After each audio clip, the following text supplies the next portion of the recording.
দাঁত নামাজা গন্ধ যদি এক বাসের মধ্যে একটা ওঠে না, বাস হয়ে যাবে ময় ময়, বিশ্রী গন্ধ।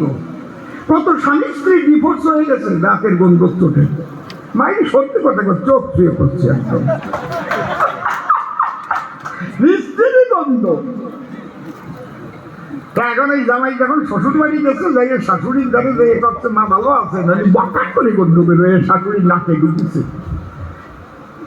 শাশুড়ি মনে মনে চিন্তা করে, এই যদি যায় অন্য কোনো ঘরে আর এইভাবে যদি ছাতার গন্ধ ছড়ায় পড়ে, আমার সম্মান থাকবে না। হ্যাঁ, শাশুড়ির বুদ্ধি পাকা, জামাইয়ের কাছে 100 টাকা এরকম মেলা মিলছে। দেখ দিয়ে কয় জামাইয়ের কাছে, জামাই দেখো মেলায় আখ উঠিছে, আখ চেনেন তো, আখ আমাদের আঞ্চলিক ভাষায় কুশই বলে, কুশই আখ, বুঝতে পারছেন তো আখ কারে কয়।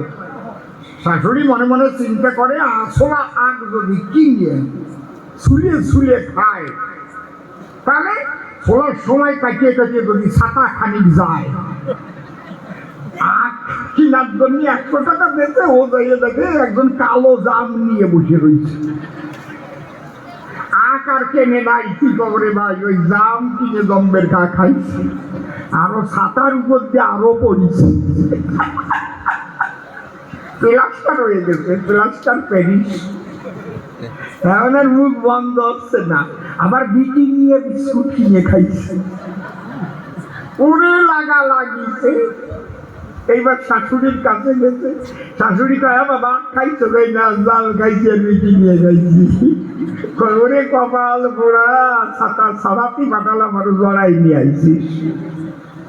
ছাতা ছাড়াবার পরে পাঠায় এনে ঘরে, পাঠার সঙ্গে